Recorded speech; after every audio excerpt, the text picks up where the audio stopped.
Hey everyone, this is Chelsea Shaffer. Welcome back to The Score. Today's episode is a little bit different because we have some changes happening.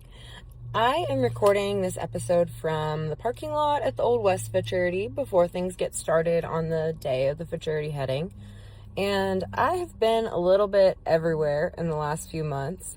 And as I'm sure you know, and as I'm sure I've explained, this podcast has gotten a little sporadic because we've had so much travel and so many different moving parts happening over at the Team Roping Journal. So as a result, my team and I have been visiting, and our newest Team Roping Journal hire, Calli Montague, has willingly taken me up on an offer to take over this podcast week to week. So you will get to hear from Calli in her interviews much more than you've been hearing from me lately, and I think you're going to appreciate it. Calli is a team roper through and through. She is our jackpot girl. She is the one that you see at the World Series, at the U.S. Finals.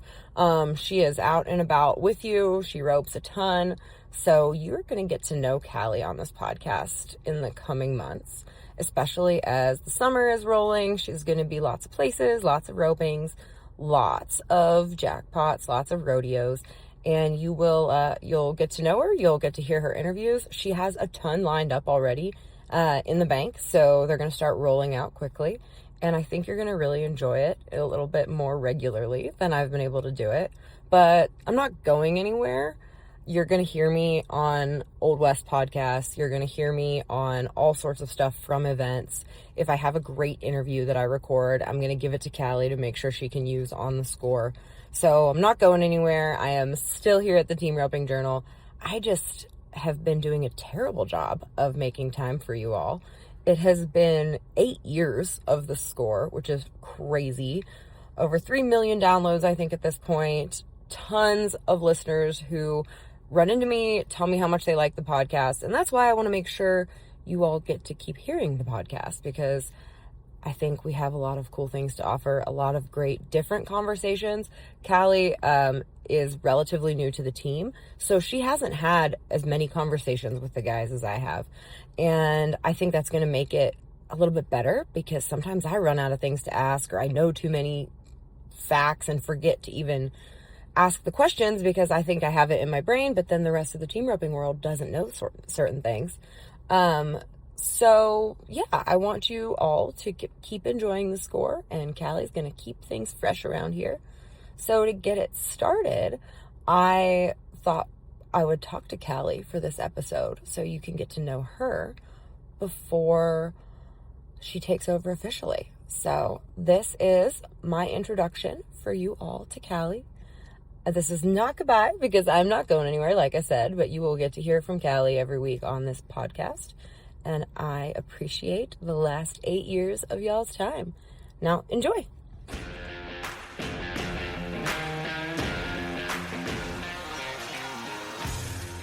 Well, Calli, welcome to the score.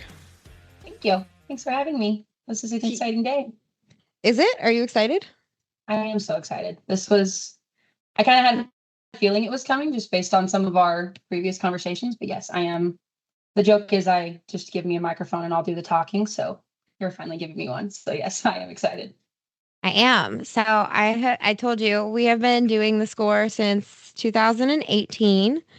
The first episode of the score was with Synergy or Trevor. I recorded them in the same day. I recorded one with Synergy, one with Trevor, and one with Billy Jack Sabins at the timed event the same day. And it's funny, that was the day that Trevor was really thinking about retiring from rodeo, but hadn't said that yet. So there's a ton of off the record. I wonder if I still have that interview, because there was a ton of stuff that we didn't use because he wasn't sure.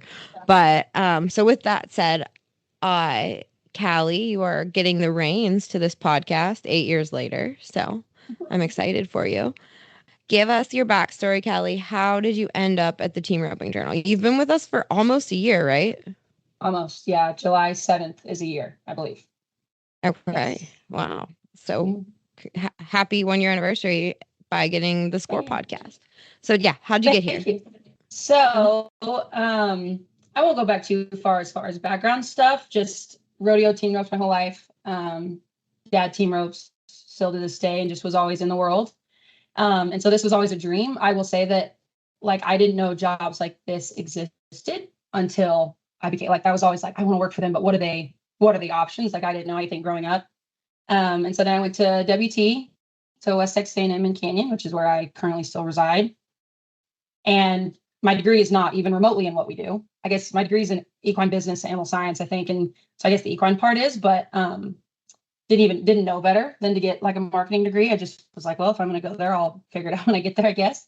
And then fast forward a few years and I got hired on at the AQHA and I was in their communications department and did a lot of news writing, a lot of special event stuff. And so I think that helped a little as far as just knowing kind of the style of what y'all were doing. And I have to laugh. I have to say this on here that when I was right out of college, I think it was now what Taylor's job is something open around that time for y'all. And I remember wanting to apply for it so bad. And me and Nick to this day are very close, but we're close then. And I said, hey, I want to apply. And he told me no. He was like, not happening. Sorry, kid, you're not ready. And you can imagine at 22 years old, I was like, how dare you tell me I can't do something? But I listened, so I didn't touch it. I was like, fine, whatever, I'll go do something else. Insert the AQHA 2 years. And then when this opened this time, I texted Nick. I said, I'm not asking if I'm ready. I am telling you, you tell that Chelsea Shaffer I'm coming. And he said, don't you worry, this time's different. So yeah, I applied and it was, I mean, truly a dream come true how it all worked out. But yeah, now I'm here and right in the thick of it. It's summer rodeo time. So we're doing it up. What do you think Nick meant? Okay, so for anybody listening, Nick is Nick Griggs, who is our account representative for the Team Roping Journal. He has been with the Team Roping Journal maybe 2 years longer than I have, 18 or 19 years now. And he was with Super Looper before that. And he is from Canyon, Texas, and he ropes all the time. And that's how you know him. But what do you think Nick meant? What is it about this staff that you weren't ready for? I think about this all the time. I especially thought about it when he told me no. I'm like, how dare you tell me no? But looking back, so I met Nick through, I guess I was 18 years old and I was a freshman in college. And you can imagine I would like to think I'm a little different, probably the same chatterbox I was back then. But he met me when I was 18, watched me. I bought a horse from him who to this day is one of the best horses I'll ever ride. He knows that horse colicked and died a few years ago, but Salty, he was amazing. And so that was kind of our connection for the longest time, was just we both love the same style of horse, which I think is a pipeline of like older gentlemen and women riding the same horses. That's a pipeline that has been explored because that's a thing for sure. But I loved all the horses he was riding. And back then, like to get Salty, I stomped my foot. Well, even then, when I asked him, I said, man, what are you riding? I'll never forget. He told me, darling, you can't afford him. And I was mad about that. I was 18 and he was right. I couldn't afford him. But was I going to get my hands on him? Absolutely. And it's, it was history from there and I owned him. But so I think he just watched me kind of grow up in the adult world, like not actually grow up, but grow up as an adult, And I think he knew that in order to, and I'm not tooting our horn, but I mean this, like keep up with the standard that y'all have already set. Y'all set way before I got here. You, Casey, Taylor, Hannah, y'all have all set this standard, and the ones before you obviously have set this standard. And I think he knew when I was younger that I was not mature enough. I was sure not tough enough. And I think he just wanted me to go get, and also genuinely, I think he knew you wouldn't have considered me, was maybe what he meant, He was like, I don't even think she would look at your resume because at the time, team roper, sure, absolutely. But like, what are you going to do? Put that on a resume? And I guess I do now, but that's not exactly, it wasn't enough push to get me even in front, even to something you would look at as who would have been hiring me. So I'm very thankful now because you, unfortunately, and I hate to admit this on the microphone, he was 100% right that I was not ready because 22-year-old me wasn't tough enough. Not even close. Not saying I'm tough enough now, but I've gotten where I hope you at least agree that I can hang a little bit with just the flow of everything and the standard that y'all have already said. I now can buy in, and I don't know that I would have bought in back then. So I'm glad I went and did the 2 years at AQHA. I had a great experience there and really enjoyed my time there. Met some great people that I still talk to and see to this day that are industry connected across the board. And so I'm very, very grateful he told me no. At the time I wasn't. I was a brat and stomped my foot and said, how dare you? But then I listened and now it's all good. So. Love it. Now you are Frank's daughter, as everybody tells me. Tell us about Frank. Who's Frank? Who's Frank? Oh man, what a question. I am Frank's daughter. My daddy he's my hero. He's my Superman. Anybody that knows me knows that. I'll tell anybody in the world that, including him, which he doesn't have to be told that he knows. But so growing up, dad, pro rodeo for the majority of like my adolescent life. I can't remember like the exact year he came home, and he wasn't full time. Like he had a construction business and is now in the oil field and runs an oil field company. But dad pro rodeoed, and so I mean, I think when I was little, we were out on the road. My mom was a teacher. Shout out, Mom. So shout out, Amy. I feel bad not talking about her, but she's a teacher. And so we were home with her, and he'd go out on the road, come back. So I grew up in South Texas in Bernie, right there north of San Antonio. And so back in my day, the George Strait was right there. And so the whole crowd from Arizona, Byron Wilkerson and his crew would come in. And I don't think I realized how cool that was back then. But like we had those guys at my house for 2 weeks. And there was us and another property right down the road of friends of ours. We all grew up, and they would just pick a house to live at for 2 weeks right there when they were all winter rodeoing and going to the Strait. So like I grew up, Dad used to heel for Bubba Strait and then also for George at the George Strait. So like I had no idea. Now I know how cool it is, of course, as an adult. But I was around those big people and had no idea they were my people, and don't know names, couldn't remember them if I tried, but was always just kind of in that environment. Yes, I am Frank's daughter too. I would like to think now the older I get, the less that happens, but I will never be ashamed of it. I just giggle because like the Jade thing, when me and Jade had the only episode I have of the score so far is with Jade, where we talked to the US finals, and we had that whole conversation, and I never once mentioned my dad, not to, but when would I have in that, and then 3 days later he goes, "Oh my God, are you Frank's daughter?" I'm like, yeah. He was like, "Why didn't you say something?" I'm like, when was I going to say something in that conversation, But yeah, so there's several guys that I'll say it and they're like, "No way, not like Frank." I'm like, "Yeah, that's that guy. That's him. That's me." So yes, it's an honor and a privilege to be Frank's daughter, but that's him. That's awesome. Okay, so most people, you are a digital editor usually at Team Roping Journal. What does that mean for people who don't know what we do necessarily? What do you explain your current job outside of just the score? Yes, digital editor, and I hope I don't butcher this, but we are, in the grand scheme of things, telling the story visually, printland, and digitally across the board. And so my day-to-day is between Taylor and I, we, especially now going in the summer, we break up the workload as far as rookie stories, all of our paid programs, things like that. And so we're interviewing a lot of people, writing a lot of stories to get our guys in front of the main audience. So that's part of it. And then something that I love, and you know how much I love this because I do it quite a bit, is the event coverage side. So go into things like the US finals, the title fights, things like that, that either roping.com is covering or are big enough ropings that we need to be there, just have a presence there.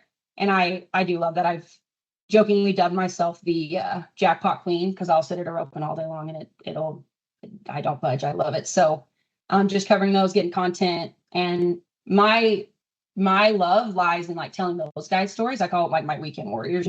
I love talking to them because they're always the guys that are not getting to do it all week long and not getting a rodeo for a living, but that's where all their extra money goes into our sport. And so I love talking about those guys. But yeah, just some storytelling and a lot of time behind the camera. So I think that's pretty much sums up. And I do hang out at the Breakaway Journal a little bit. That is decreasing as the days go on, but I have been hanging out in Breakaway Roper land, which is fine too, because I'm a has-been Breakaway Roper too, so that hadn't been too bad. Now, in this role, who has been the best interview you've had up to this point? Oh, that's a great question. I hate to tell him this, but I think it would be Derek, but it's just because it was so funny. I'll never get over how funny that interview was with Derek Gay. And I called him for when JP was winning the rookie, and it was right there. I think he might have won the rookie, and I was going to write the story. And so it was your suggestion that I call all his people related or connected to the story. And I called Derek, and it's a 45-minute long recording. And I bet we talked about JP for maybe 2 minutes. Poor JP, we did not. And I'm pretty sure JP was in the car with him or in the truck with him. Like he was like, "Yeah, I'm not talking about him. He just missed us here. Like we're not talking about him."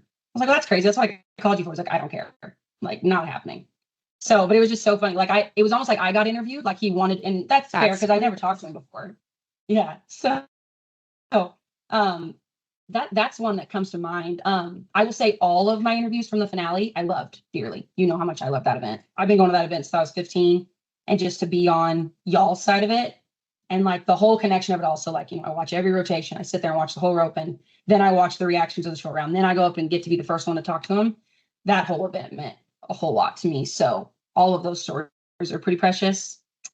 And then I liked the score episode I had with Jade right there, that real emotional day he had was just, it was just a great interview. Just, I don't know how much talking I did. I didn't do much talking, you heard it, but that was just a cool story to get to tell that day, just to be there. Yeah, for sure. What's the hardest interview you've done so far?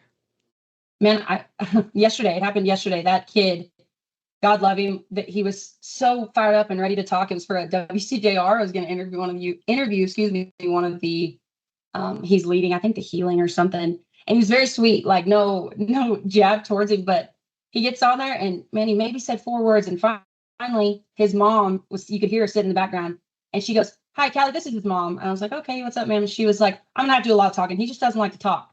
And you know me, I'm kind of a sarcastic little creature. So I was like, "Why do you call me that?" And he was like, "Well, you said I need to talk to you." And what cracked me up, the whole irony of it all, is at the very end, I asked him what did he want to do with his life. And he goes, "I want to be an auctioneer." And I laughed about that for 5 minutes. I'm like, "Oh, really? You want to talk and use words for a living?" I find that ironic. And the joke, it was even funny because the joke went right over his head. His mom and dad in the background were just dying laughing, and the joke went right over his head. But that wasn't a bad interview. It made me giggle for sure.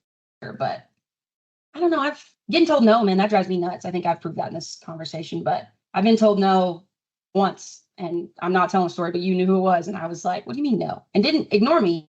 I'm talking, said, "No, thank you, ma'am," is actually what it said. And so that was something I didn't think would ever happen. Ignoring is one thing, but that being told no I had to giggle for sure. Kids are tough. Kids have always been both tough. kids. Yeah. All kids have always been tough some for great me. kids interviews.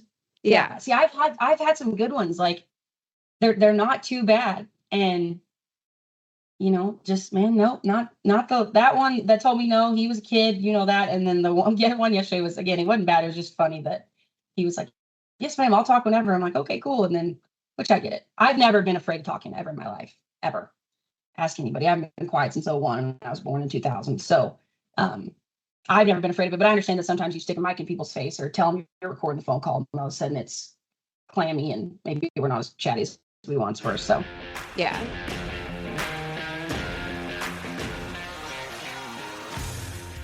This episode is brought to you by the Dead Horse Ranch. The Dead Horse Ranch is an elite equine facility located outside of Santa Fe, New Mexico.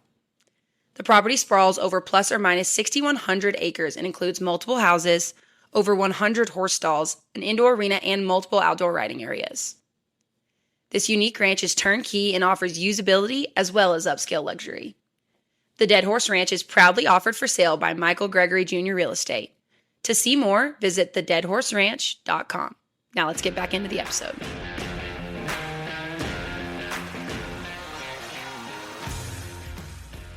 What do you think you want to do with the score over the next year? What are your plans? Are you changing anything? Please change some things. I've been doing it the same way for a long time. So that's why I wanted to pass it on. Tell me what are your plans?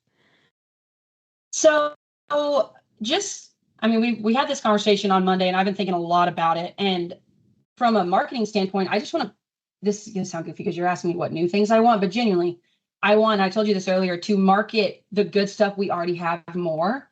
Because there's so many podcasts out there, and that's fine. Like, they can have theirs, but we're different. And I have no issue saying that. And I don't want these amazing score episodes just sitting on our webpage. So like I told you, I've kind of have a plan written out to where I want to go deep dive. And this is also for me too, to know what you've already talked about, with who you've already talked to, what you've already talked to. And so that's the kind of first step of it, is kind of a research project on my end almost, of going, because don't hate me, but I have not listened to all of them. I've listened to most of them, but not all of them. And so I'm not a big podcast person, and I never have been. I'm a big music person, and I'll sing to myself all day long, but I'm not a big podcast person anyway. So, I mean, the irony of that is at an all-time high, but I want to do a deep dive and like just start pushing the cool stuff we've already done, the stories that have kind of already been told. But from there, like, I very much want, and again, this is going to make it sound like you don't already do this, but just like, I think the best things come with like when it's a casual. My favorite interviews of yours are with your friends, like people that I know are your close personal people, because it's just like, dude, Chels. And then they just go off and tell things that they probably wouldn't have told anybody else. And I don't have that pull yet, but a huge goal just being at this job in general, which talking to the rookies a lot helps with that. Talking to the kids helps with that. But a huge goal is to get to be like, of course I want to be you, but like be the next version of you where like these younger guys know they can come to me and be like, hey, I got to tell you about this. You have to know what happened. And just word vomit. I have no issue with that. I'd rather that than, 2 words in a period. So the goal personally with this is to become that person that they know will tell their story correctly. Kendra obviously is the other standard. You're the standard and Kendra's the other one of like, it's going to be told right.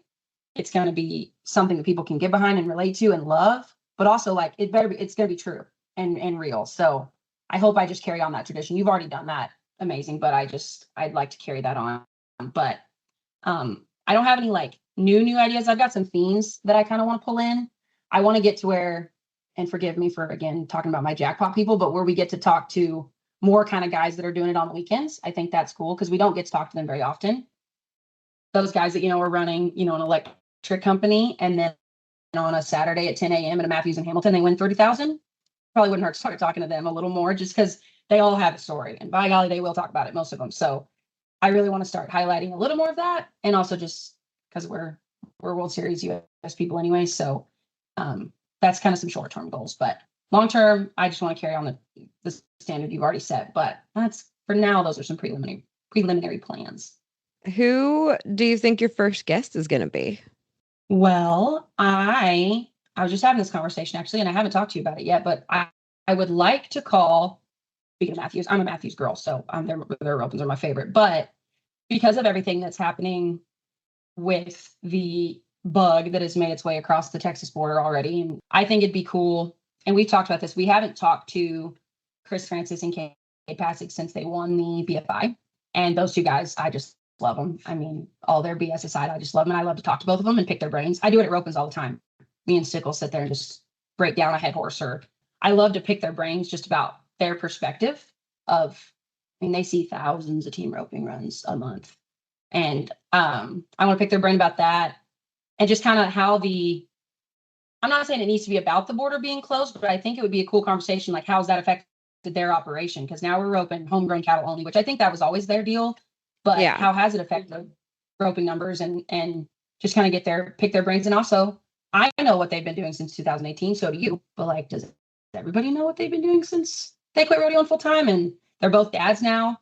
And coming from a girl who adores her daddy and loves her daddy. But like, I want to talk to the dads. I always have been that way of talking to dads and how are you raising kids with a rope in their hand? And what is that? And they both have different age kids, right? Carson's older and then Hardy's a baby. So I think it'd be cool just to pick their brains and see what they have to say. Got it. That's the plan for now. They would be fun for sure. They are always fun. What do you want listeners to know about you before the first episode? What should they know about you going into this? Okay. I want them to have the disclaimer that I do love to talk, and I do love to talk to people, and boy, oh boy, do I get excited, because I told you this the other day that my biggest flaw is they'll say something and I'll go to, yeah, and agree or connect. Because when we were in college, they made us take this personality test or something, and they gave us 5 strengths, and I've lived by those since that day. But my number one is connector. That's connector and communicator, which is by all means. But I always want to connect. Like, I want to plug into the story, and I want them to know I understand. And I've been needing to pull that back, but I want listeners to know that if you want somebody that loves the team roping and don't mind talking about it, you are on the mic with the right girl, and you are listening to the right girl. Because not that you don't, because obviously you do too, but I love it. And I'll never forget, like, I had somebody ask me, you ever get tired of sitting here? I think we were at the Preferred deal, and we were halfway through like the 9, and I had been there since Tuesday. And they're like, you ever get tired of sitting here? I said, and I thought about it. I said, no, I don't. I can watch the 7 for hours. I'll just watch it and pick apart runs and just break it all down. And that comes from dad too. My dad loves to break down the runs. That's his favorite thing to do, is sit there and watch videos. So that's part of it, just watching it. But I want y'all to know that I do love to tell the story. I love it. I love it. I love it. And I love the team roping. I love all of it. I love all 4 of the events that we covered, but I do just I just adore it. And I'd like to think I'm a pretty big advocate for it. And when I'm not working, I'm entered if they let me. So not only I won't just be on the mic. And also, this sounds goofy, but if you ever see me and recognize my face or my name or hear me in a roping, please come talk to me. That's my favorite thing ever when someone recognizes me. My favorite thing ever. I had the guy that won, I'll never forget the guy that won the 7 at the finale this year. He does not speak English, but we were at Hamilton, January, right after it happened, like the first World Series after the finale. And he comes up and we're both in the short round. I was like 23rd high call, go team. And he comes up, taps me on the shoulder, and he goes, Vegas? And I said, yeah. And he goes, cool. And just fist on me. He rides in, roads a short round cow, and like doesn't remember. I mean, I couldn't remember the conversation. We didn't have a conversation because we just took it from the sports desk because I don't speak very good Spanish, but I'll never forget that. It was just the funniest. He just saw my face and was like, hey. And we were 23rd and 20th high callback. And so that was just a cool moment. But yeah, always come talk to me. I do love to talk to people. You do love to talk to people. All right. Well, I sit here and talk to the wall. So I know you would. Okay. I didn't tell you I was going to do this. This is the formal passing of the torch because you're the interviewer now. So you get 2 questions to me before we end the episode. Oh man. You're right. You didn't tell me this, but I'm glad I get the opportunity. Okay. I want to know, because you are the probably most big picture thinker person I know. I've never in my life met anybody that can think of zoom out that far to see where so many moving parts are moving. That's one of my favorite things about working for you is you're always watching like the big picture. I want to know where you see either us as a team or just TRJ, the brand, whatever, what your like big picture goal. We joke it's world domination, which I won't stop till everybody knows about the Team Roping Journal. But like, what would you say your kind of overreaching, like, this is what I want to happen for this team and for us, and that's what I want to know. That's a really good question. I think the Western industry is growing and that's not a novel or an original thought, but the demand for event-based, experience-based activities is increasing dramatically as the world moves to, I don't leave my house to get food. Usually I DoorDash. I don't leave my house to get groceries. I have Walmart deliver. Amazon is here twice a day. I don't leave my house, but when you're team roping, you leave your house. When you're going to people save up their money to go to Vegas. They save up their money to go to the U.S. finals this year. They'll be going to the U.S. finals in Guthrie next year. These are things that the experience industry, concerts, which is not us, but things that are community connectors are what is going to continue to be profitable and is going to continue to excel in the future. And it's kind of the space to be in. That is why there's so much interest in what the Equine Network is doing, what the World Series is doing, what the USTRC is doing, because globally, that is what is moving the needle for businesses. And so we are pretty mission oriented, I think, in going that way. So with the Team Roping Journal, we have to be all the people that want to do all of the things. We need to touch them every which way when it comes to podcasts, when it comes to videos on roping.com, when it comes to information about the ropings they're going to attend or the ropings that they have attended, information about the community. If I think there have been other podcasts with other companies that I've talked about community journalism and how it is the thread that holds a community together. And that is what the Team Roping Journal does. So people need different touch points to enter the community. Some people like to listen to podcasts. Some people like to watch videos on roping.com. Some people like to read the magazine. So we need to make sure we're providing media for people to consume when they're laying at home waiting for their DoorDash, that's going to get them hyped to go do those experiences on the weekends or get hyped to enter the practice pen qualifier at their friend's house down the road. Like, we have to just keep driving that passion. And so I think there might be more like scholarly research to what I do than people think, maybe. I think that's something that they don't realize, that like there is kind of a science behind it that is what my You a little bit know what you're doing, yeah. well, and it's not, I mean, it is from experience, but it's not just from experience. Like, there's like a whole community of research and scholarly research from some of the biggest from some of the leading journalism schools in the country. They do a lot on niche journalism and community journalism, and that is our ecosystem is continuously growing when it comes to this. So yeah, that was a long answer. Sorry, Cal. No, that's all right. I'm glad I asked. I've always wanted, I mean, very rarely do you and I sit and just chat. Like, and if we are, we talk for about 10 minutes and things are just going Mach 90. So very rarely do I get a question. So that's not like about something, you know. Do I get two? Do I get one more? You get two. Yes, you get two. I want to know, because I'm somebody that, like, if I don't love it, I can't do it. Right. If I don't love what I'm doing, I can do it. And it's more like by force, but I want to know, you've been doing essentially what I thought I would do for the rest of my life for the last several years, I would say. So what do you love? What is your favorite thing about what we do? I am so ingrained in the community, and kind of by accident. Like, it happened, I didn't know anybody when I started this. But I'm so connected to everybody that this is like yesterday at the pre-work for the Old West, like hanging out with Trevor and Miles and is what I would have wanted to be doing anyway if it weren't my job. Okay, right. Like, sitting there and BSing with them, making cool content. Audrey Hart was there, and she and I were sitting at the end of the arena, telling stories, making cool content. Watching for the futurity horses, watching, like, kind of getting a sense of what they were doing. I would do all of this whether I was getting paid or not. Like, that is, I think in the last 5 years, I've really gotten to love shooting photos and videos too.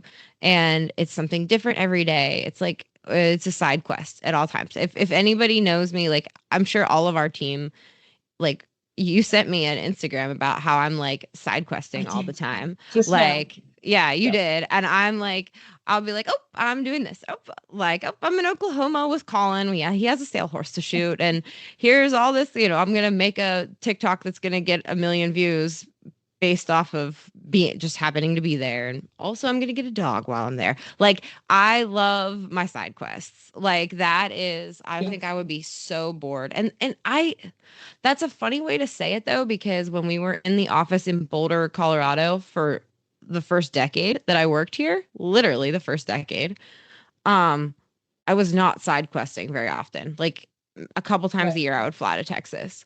And that was it. But the score started because, just like they do today, I know we'll be on a conference call and I'll be like, gotta go. Somebody needs me. Yeah, Junior's calling. That's very, very, gotta go, Junior's calling. And I used to sit in my cubicle in Boulder, and everybody in the office would listen to me, just because what are you supposed to do? Like, there was nowhere to talk on the phone. You had to sit there. And the guys would call just like they do now, and they'd be driving down the road, and they would be thinking about, Chelsea, can we do, I want to start this new business. Here's some business ideas. Help me do this. Or they would be telling me about their late night Whataburger trips, or like any number of things. And that was how the score started, was because I'm like, these are such ridiculous conversations that I have every single day, all day. I wish I could start recording them.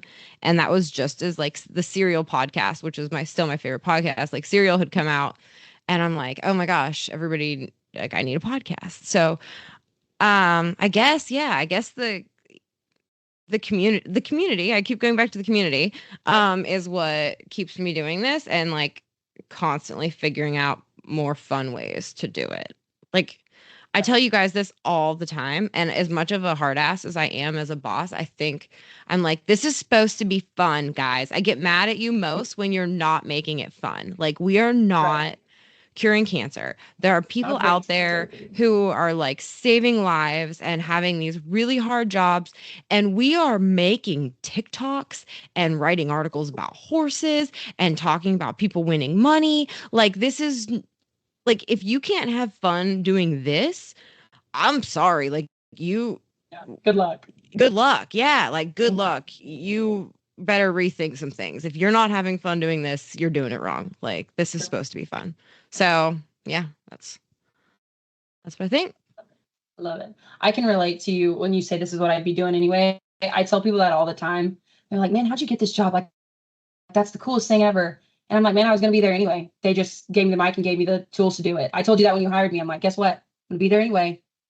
Just tell me how you want it talked about. I mean, I don't remember actually telling you that, but that was always my thing, was like, guess what? I'm going to be sitting at the team roping. My dad's getting into the 14. I'm going to be there till the 9. Like, I'm going to be there anyway. Might as well get talking about it. So I'm very grateful that this job even exists, let alone that y'all gave it to me. So. Well, I am glad you are here. And just so everybody knows, I think I'll probably say this in the intro. So if you're listening to this episode now, you probably heard it in the intro too, but I haven't recorded the intro yet. I will still be, I'm not going anywhere. I didn't like quit my job. I didn't quit anything.